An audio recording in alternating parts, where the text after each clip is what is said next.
So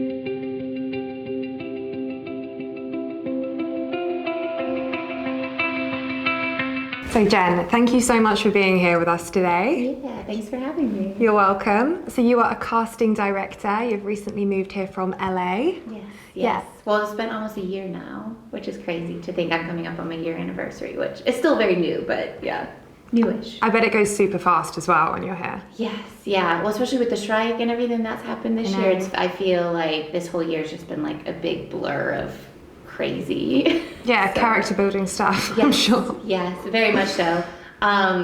It's very much so.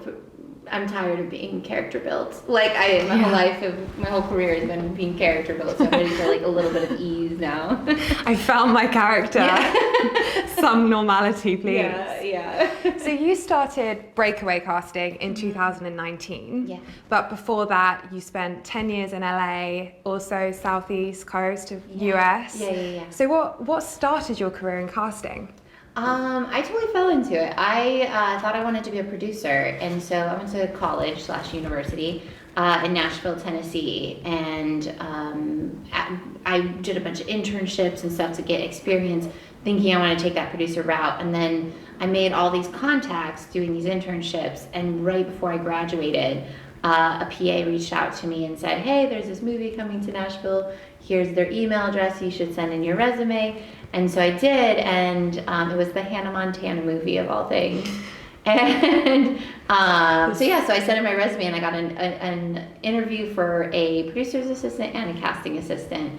And I really wanted the producer's assistant, so of course I got the casting assistant job.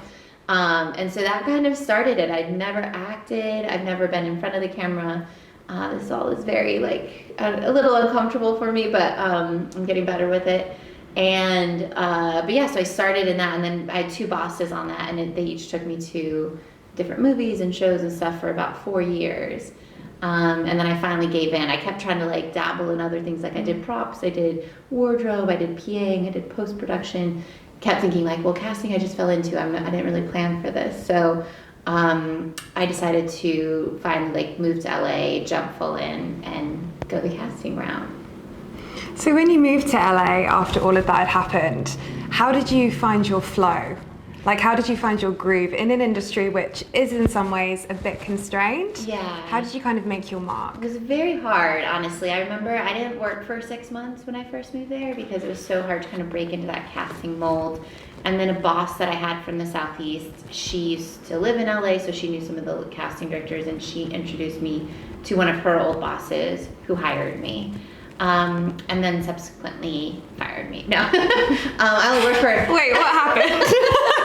She basically hired me, and then a month and a half into it, she was like, "Oh, all our jobs went away, so I don't need you anymore." And just so it wasn't like I got fired for doing something made bad. Redundant. Yeah, and so, but it got me that first credit of working for an LA casting director, which then got me in with my first real boss in LA, Marsha Ross, who was phenomenal.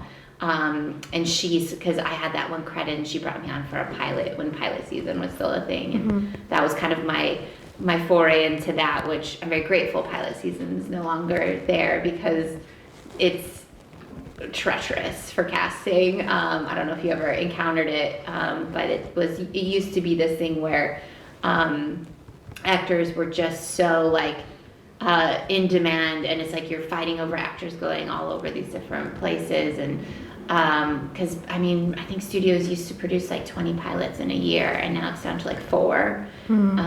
So anyway, I did that, and I worked with her for about 3 years, and then she decided to retire, and she's now making documentaries.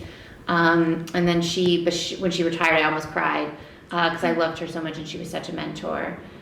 So then she was like, "Oh, I'll set you up with my other friends." So then I went on to work with 2 of her other friends after that, before starting my own company. And it's one of those things where you kind of take something from each office that you like and how you feel comfortable casting to create what you ultimately want to do. So there were good and bad from every office I've worked in, but I've always tried to take what I've learned or what I feel comfortable with, and the biggest thing being just nice to people, because I think the older generation of casting directors came up at a time where casting was very much overlooked and they got treated poorly. So they kind of emulated that a little bit of like, I gotta be tough and mean to then, and put that on their assistants and associates. And so I always said if I ever was, lucky enough to have my own office, I would try to treat everybody very good, very kind, and create more of a positive environment. So.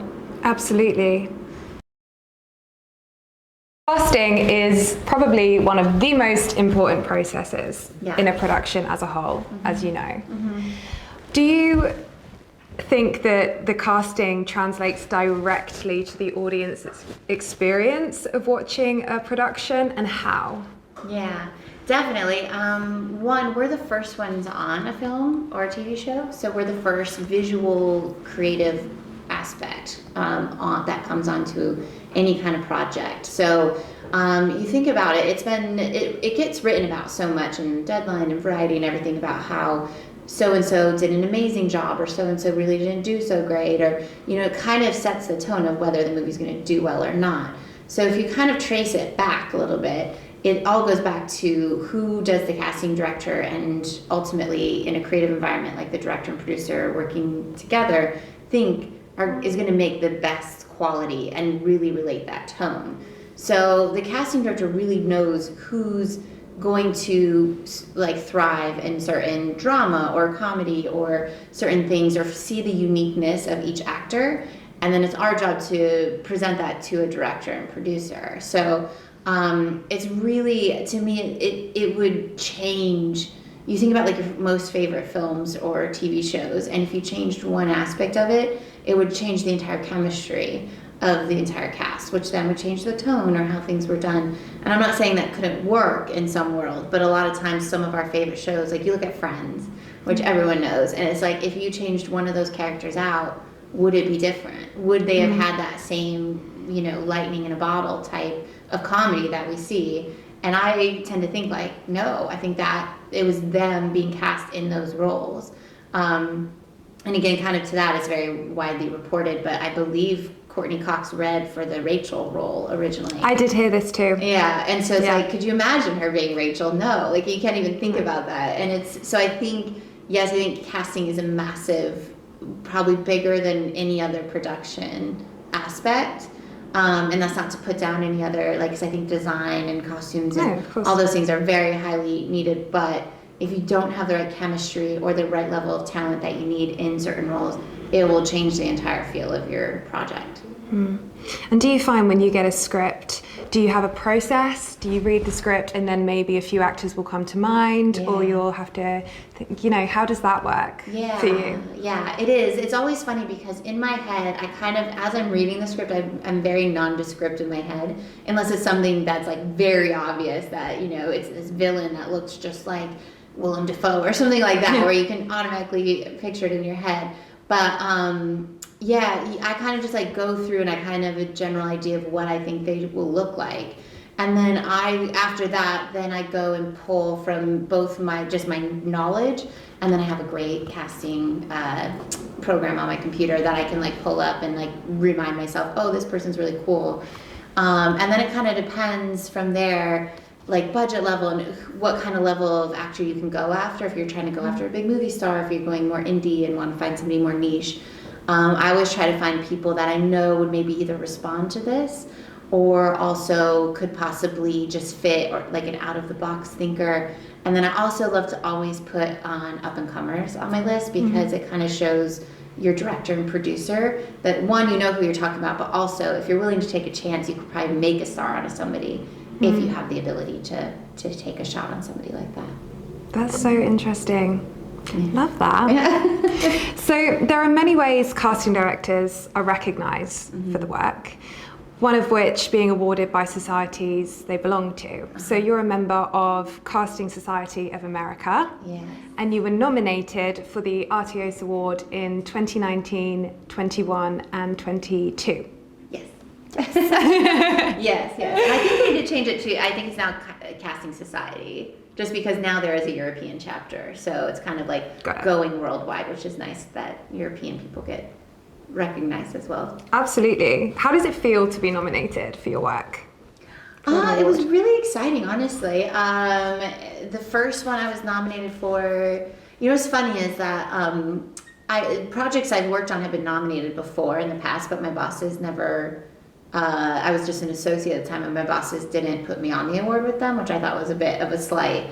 So I was really bummed. So the first time, Rude. yeah, like I found out one of my movies was nominated the day she was going to the award show, because I asked why she was so dressed up, and she was like, "Oh, we got nominated," and I was like, "Oh, do I get to go?" And she was like, "No," and I was like, "I did all the work on it." What? Yeah, so I didn't even know, and it didn't win, so Bless you. I was like, karma, but yeah, and then so the first time I was nominated was for a short film that I had done, kind of the very first thing I'd ever done on my own without a boss, and it was really good. It was actually all about the casting process, and it was shot very cool with it was all shot in one shot.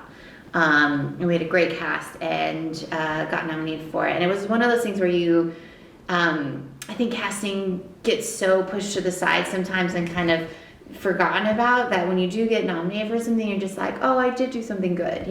It's a bit more validation, especially in that situation, because I just started my own company, and I was like, oh no, I can do this, because you leave your bosses and they don't help you at all when you leave their office. So you're kind of just out swimming in this like big open water, and then when somebody nominates you, or you get nominated for something, then you're like, oh shoot, I can actually do this, and I'm fully capable of doing this on my own. So it just gives you a really good like confidence boost, and it's also really good recognition for whatever project you're doing. So it's always fun to kind of be involved. So 100%, and also just mentally as well. It Yeah. gives you kind of like a spring in your step when Yeah. someone's recognized saying that was good. Everyone loves that. It's Yeah. what keeps us going. Like as equally as important, constructive criticism is. Yeah, It's yeah. equally important to get good feedback on whatever you do. Yeah.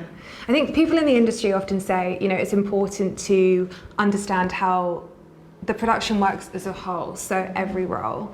And yourself and Jessica Sherman, a fellow casting director, started Tipsy Casting podcast, which is very good. We will link it down below, to kind of give people an insight into like the grind of the casting process from your real life experiences and stories. Yeah. Can you tell us about the podcast? Yeah, so pretty much we started it all based out of frustration. We were really tired of casting voices not being heard, and for some reason, kind of when we came out of COVID, I feel like a lot of people turned against COVID or against casting director, because like the producers and directors were asking all these demands of us, but we couldn't actually see people in person. We would get all these like crazy, ridiculous like asks that never happened before COVID. And then on the flip side, we had the actors who were just being bombarded with self-tapes and all these requests and everything. So then they would get mad at us. And we're like, we are just trying to create a really good environment with the best we can do. And for some reason, we got blamed for everything. So Jess and I had been acquaintances before that, really. I mean, we'd been like surface level friends, I would say, because we'd met, in casting events and stuff before. And then during COVID, I had bought a house back in Nashville, Tennessee, and so she'd come to visit, and her and I had brunch one day. So we started our friendship then, but that was the extent of it. We were not like, we didn't come up in the industry together. We weren't like associates we were rising at the same time, but we didn't know who each other were. We even have this crazy story where we were both working for the same showrunner on 2 different shows, and my boss and I at the time had to go into their office to do callbacks, and somehow we never met. So I was in her office at the same time, and somehow we still never met. But so we didn't know each other, and then I've always been quite the outsider of Hollywood. I don't really buy into a lot of what Hollywood sells. I just love what I do, and I love creating art and being a part of a creative universe. I feel very blessed to be able to do something with my life like this. I see it as, a luxury. And so I've always been quite outspoken about how I feel and kind of pushing against some of the ridiculous things that a lot of people just conform to. And Jess I started noticing her kind of coming out of her shell and being a bit more vocal about how what we saw, some of the things happening in the industry were not right. And so at the beginning of 2023, I reached out to her and I said, would you ever be open to doing a podcast?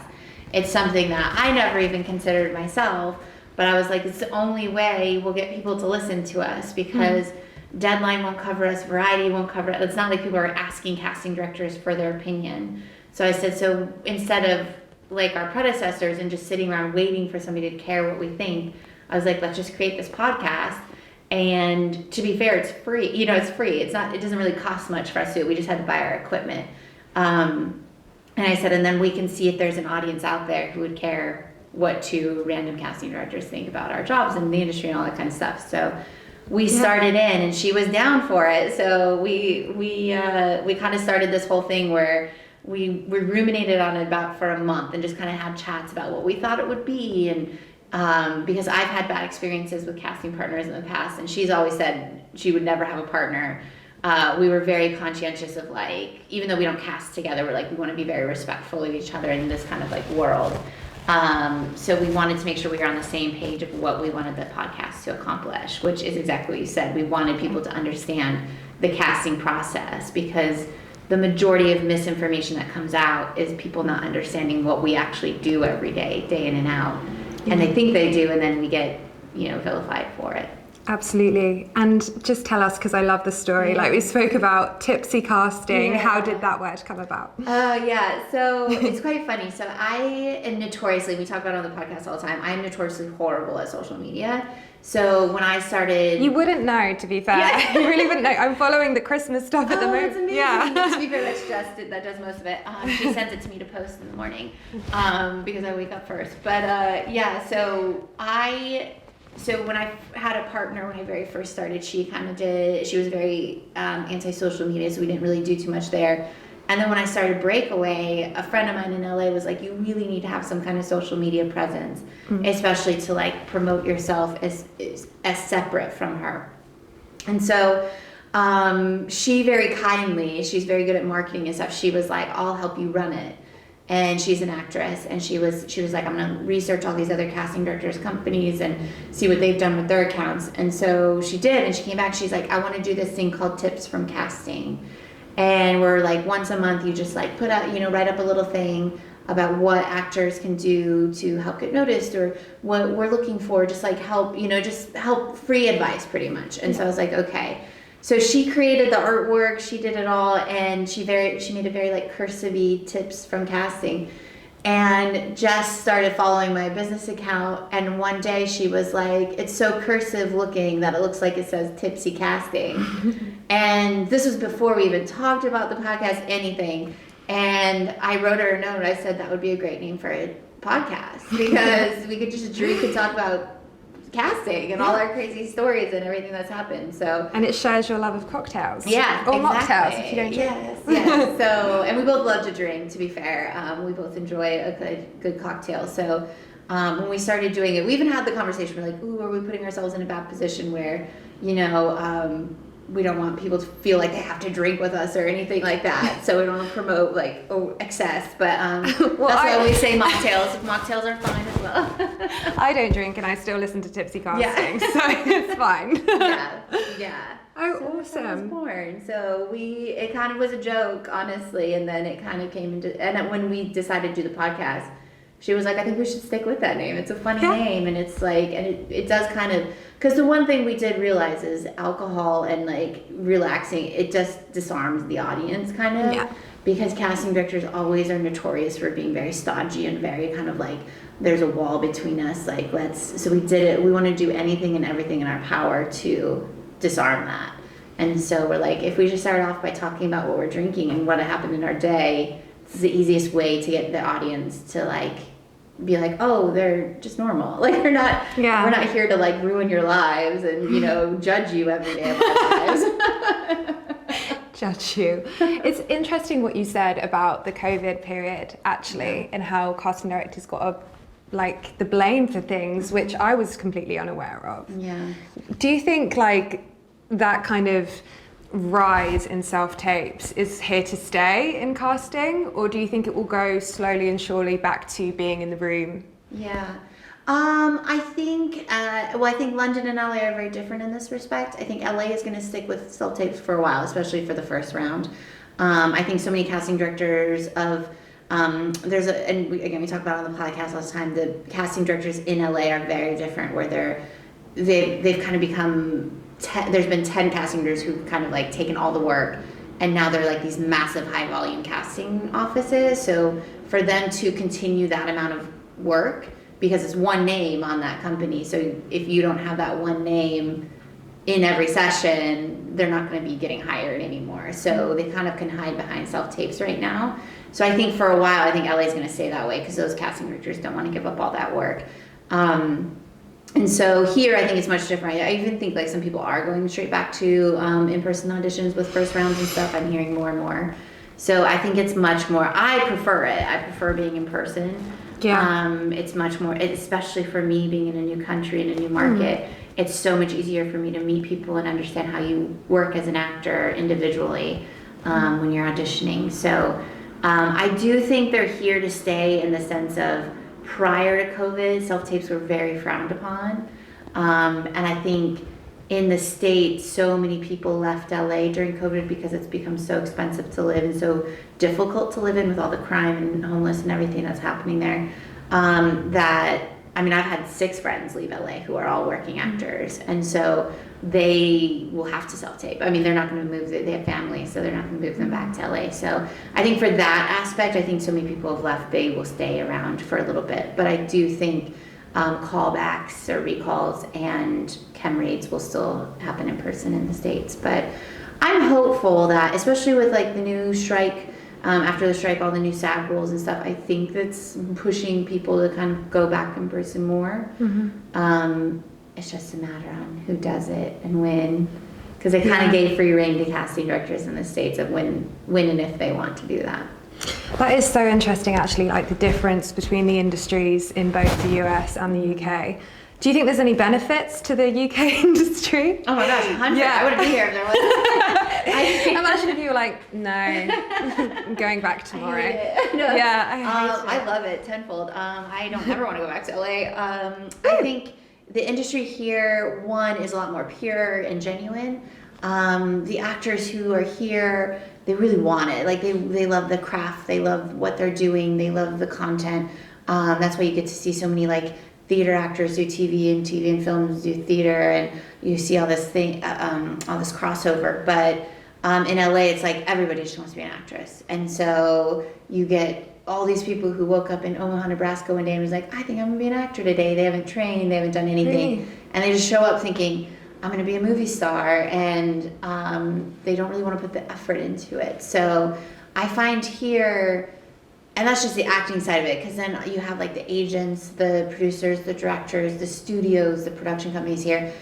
Everybody here, again, seems to be a bit more open and honest about what they're looking for and what they want.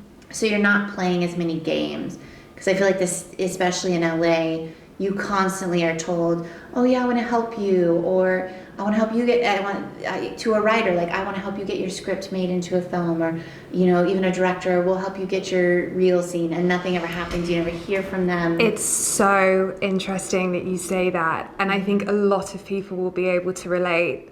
I think from my perspective, you get to a point where you just realize you can't really rely on anyone, and if you want something to happen, you have to make it happen yourself. Exactly. Maybe that just comes with maturing, maybe it comes with, I don't know. No, because I think it's this industry. It's the industry, yeah, because there can be a lot of talk. And I think as an actor, you have to take it on board, get excited, do what you can, but ultimately never rely on something. It might be the same in casting as well, you know, but I think it's important to have people that you trust and have a little team. Yeah. And I think that's one of the biggest pluses to being here, is I think people actually really care about you, whether it's an agent, an actor, or a producer or a director who's like, you know, Jen, I really love what you've done in the past. They're like, they'll set me up on meetings, they'll pass my name around, and all in under a year. I mean, I've been here for, again, it's just under a year. And I've probably accomplished more in this 1 year in terms of like creating a network, a foundation for a career, than I did in like 2 to 3 years in LA. Because getting people to commit to even just a coffee in LA is like pulling teeth. And getting a production company to take you seriously, or to even put your name in front of them to possibly get a job, is so, they don't care. They're more out for themselves. And so here, it just is like, oh, I'm happy to have a coffee with you. I'm happy to have it. You know, I've met with producers who are like, you know what, you just don't really quite fit what we're looking for. But it was a pleasure getting to know you. And so even just sitting down with Isn't that great? Yeah. It's something. Exactly. It's something, you know, thank you, but we're going into, and it's never personal. No, it's never. So, and it's yeah. just, so I find that very refreshing being here. And I really appreciate that about the UK industry. And I think that's why so much production is coming here, because it's easier to make things. It's less red tape, and it's just less ego, honestly. I think people here make film and TV because they love it. I think, you know, there's a bottom line at the end of the day, but I think a lot of people leave if they get tired or sick of it. It's not because of status here. No. Yeah. Not at all. Yeah. Amazing. Well, thank you so much, Jen. Yeah, thanks for having me. And where can people follow you? So my business Instagram is Breakaway Casting, and then our podcast is at Tipsy Casting. Yes, and if you are an actor watching this, make sure you listen to a few episodes, because Jen and Jess are very entertaining to listen to.